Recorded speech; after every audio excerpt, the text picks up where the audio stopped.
I'm starting to see why Nakaba-sensei took out Escanor and Meliodas now. Or at the very least, Escanor. Because Zeldris is now on his way to retrieve Meliodas. So, that would mean that someone at Escanor level could not stand up against Zeldris. I'm starting to see why that was done. Anyways, though, let's talk about Arthur, okay? Before I get back into Zeldris and the Demon King and all that, let's talk about Arthur, because the chapter was basically just focused on him. Arthur is a character that we have known about for a very, very long time now.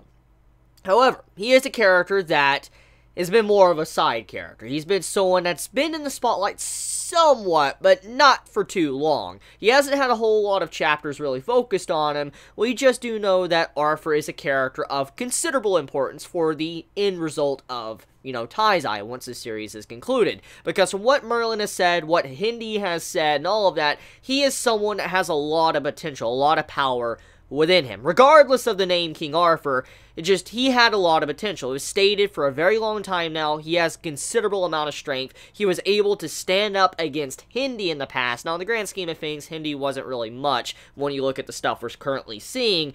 However, it still goes to show that he didn't have a weapon or anything, but he was still holding his own against Hindi. And he has since then progressed quite a bit since his fight with Hindi, and we know he has grown a lot stronger. And we even see some examples of that in this chapter. So it seems like Nakaba-sensei is finally ready to focus in on Arthur and give him more characterization and also show what role he's probably going to play in the story. Now, as we know, before I go any further about talking about his power, we know that there's a big complication right now between Escanor, Merlin, and Arthur. As we know, Merlin is thinking constantly about Arthur. Escanor, as we know, he feels a lot of love towards Merlin. Merlin's his son, and basically, if Escanor sees Arthur, we've always questioned, what would Escanor do to Arthur? Is he gonna test him and try to be nice, or is he gonna beat the shit out of him and try to kill him? I mean, there's a lot of questions I have. Now, looking at Merlin, I don't think Merlin has, a love viewpoint towards, Arthur. I feel like she's more of that type of character that's, a motherly figure towards Arthur. That's how I feel the relationship between those two characters are. But Escanor obviously is misunderstanding this and thinks that maybe Merlin has feelings towards Arthur in terms of just romance-wise. So we know that there's going to be something very complicated around this. But anyways, getting back into Arthur, though, he's a character that we know has had considerable amount of strength. He doesn't have a sacred treasure. From what we knew so far, he didn't have a sacred treasure. He didn't have anything that could increase his power. Now, I think all of us by now know the legend of King Arthur. I think we've all heard it at least one time in our life. The person that was, picked up a holy sword out of a rock, and he was the only one to be able to pull this sword out of a rock, or the stone, and that was Excalibur, in which granted him great strength, great power, and then he became a great king. We all know the story, and we know that King Arthur eventually would have to wield this sword. It's common sense. If you're going to put a character called King Arthur in your story, then you obviously are going to need to add Excalibur as well. So it was just a matter of when Excalibur would be introduced into Taizai. That was the question. And now it seems like one of the big objectives right now to save Camelot is to get the Holy Sword Excalibur. And from what we can see here, not even Zeldris, which has the Demon King's power, can even pull out the sword. So it is staying true to its legend. The Holy Sword will not be pulled out unless it chooses the one it wants to give its power to. For instance, even if you're Escanor level, you still would not be able to pull it out at all. Unless the reason why it cannot be pulled out is because he is a demon, which means it's the complete opposite of what Excalibur is. It's a holy sword. And from what Zeldris stated in this chapter, he did say that the weapon was the complete opposite of him. For instance, demon power and stuff. So it most likely is created by the Goddess clan. So that would be why he probably can't pull it up regardless. Even if you had considerable strength, maybe just demons can't, get it out at all, no matter what. You have to have some form of, holy power, or you have to be someone that, the sword doesn't think that you're a demon or something. So someone like the Demon King, or Zeldris and all of that, or Meliodas wouldn't be able to pull it out, but maybe Escanor, since we could assume he's been blessed by angels and the Goddess clan and stuff, since he's just so strong, we could assume maybe he could have the potential of pulling it out. Regardless, though, of those type of theories, let's just talk about Arthur once again, though.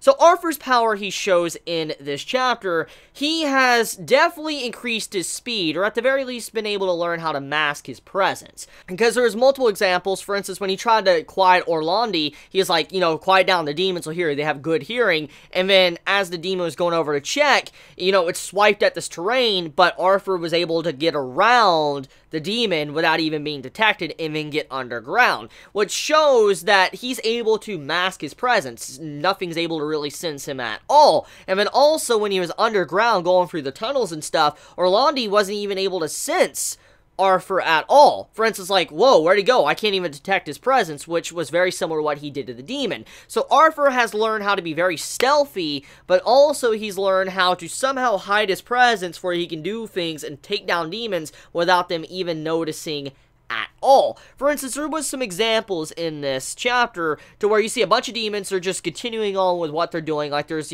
this festival going on. You have it to where the, humans that are being, like, controlled, brainwashed, they're sacrificing themselves to open up the goddess clan still for the demons can get out. And eventually, once it's completely broken, apparently the Demon King will finally be able to walk again, like, in the real world. But they're sacrificing themselves, and you see this image to where the demons are just, they die. They just straight up fall apart and die. And you could see one image, the first image, you see a gray demon looking over and all that, but then the head falls off. We don't know if someone just attacked him, and it was just so quick we didn't see it, or if they were just already cut, like they were just already sliced into pieces, but then they just fell over dead maybe minutes later. For instance, what I'm getting at is maybe Arthur, since he's able to hide his presence so well, maybe he was able to cut them so fast that when he finally walked away, they just fell apart maybe like an hour or so later. I mean, stuff like this has been done in other manga series I've read, or anime, to where a character is just so quick that when, maybe their arm is cut off or something, it doesn't necessarily fall off until maybe like a minute or so later, or 30 seconds, because it was just such a quick blade, he already cut you, but you didn't even realize it. So that's what I'm getting from that. Now, I can be completely wrong, but that's what I was getting from those panels. Now, if I am wrong, correct me in the comments below. Anyways, though, Arthur, like I said, much stronger, and he's trying to get his holy sword, Excalibur, which will definitely increase his power by a fuck ton once he gets it. Because if we know about the Legend of Excalibur, once he gets that, he's going to probably be insane.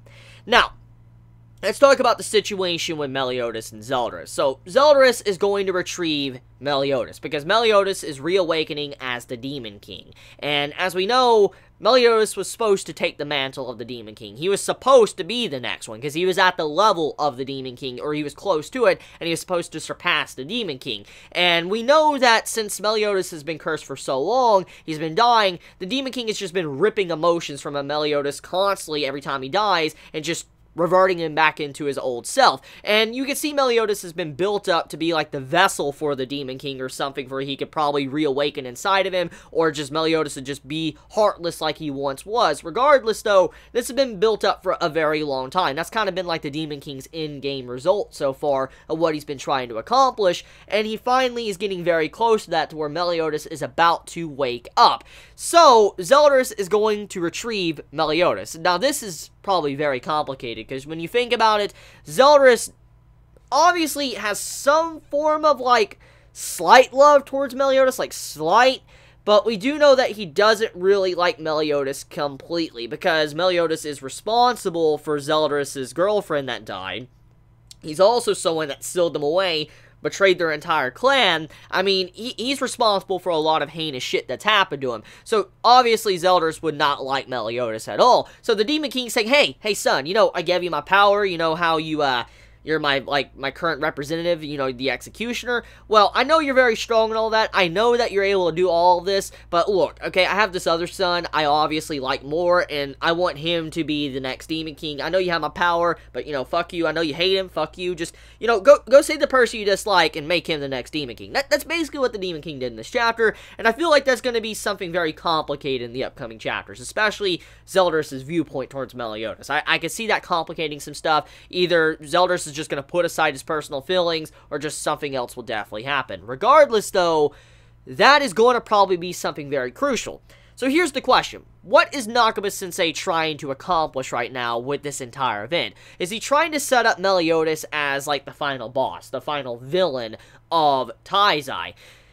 That is what I'm thinking, because if Meliodas is technically going evil, okay, if he's finally lost everything, it would fit with the story when you think about it. Meliodas wanting to die, and he wants Elizabeth to be able to die as well. They just both want to die. They both want to pass on. That's their objective. That's Meliodas and Elizabeth's objective. They want to die, they want to stay permanently dead, and they want to go in the afterlife, and they just want to be fine in the afterlife. That's what these two both want.